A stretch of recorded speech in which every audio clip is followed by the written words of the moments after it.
దేవ ఇంటికి వచ్చి భోజనం చేస్తూ ఉంటాడు. అలా భోజనం చేస్తూ ఉండగా ఇంతలో అక్కడ ఉన్న భోజనం భోజనం రుచి చూసి తనైతే అబ్బబ్బబ్బబ్బబ్బబ్బా ఏముంది మా అమ్మ సాంబార్ చేసిందంటే ఫైర్ కాదు వైల్డ్ ఫైరే, ఎంత బాగుంటుందో, గుమగుమలాడిపోతుంది అని చెప్పి అంటూ ఉంటాడు.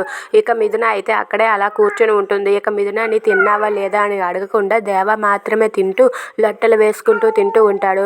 మిథున అయితే ఎదురుగా కూర్చొని అలా చూస్తూ ఉంటుంది. అలా మిథున చూస్తుందని చెప్పి దేవ అయితే ఇంకా రెచ్చగొడుతూ అబ్బా ఈ పప్పుచారులోనికి కూర ఏముందో చూద్దామని చెప్పి ఇలా చూసేసరికి చికెన్ లెగ్ పీస్లు ఉంటాయి. అది చూసి అబ్బా చికెన్ ఫ్రై అంట, అబ్బా ఎంత బాగుందో, అబ్బబ్బబ్బబ్బా నాకు ఇది చూస్తేనే కడుపు నిండిపోతుంది అంటూ మిథునాని రెచ్చగొడుతూ దేవ అయితే మాట్లాడుతూ ఉంటాడు. అయినా సరే మిథున ఏం మాట్లాడకుండా అలా కోపంగా చూస్తూ ఉంటుంది. ఇక దేవ చికెన్ లెగ్ పీస్లు ఇలా తింటూ ఏంటి నీకు కావాలా, నువ్వు తింటావా, చాలా బాగుంది, మా అమ్మ చేతి పడిందంటేనే అది రుచి ఇంకా ఎక్కువ అవుతుంది, చాలా బాగుంది, తింటావా అని చెప్పి దేవ మిథునని అడుగుతాడు. దాంతో మిథున ఏం మాట్లాడకుండా చాలా కోపంగా దేవ వైపు చూస్తూ ఉంటుంది.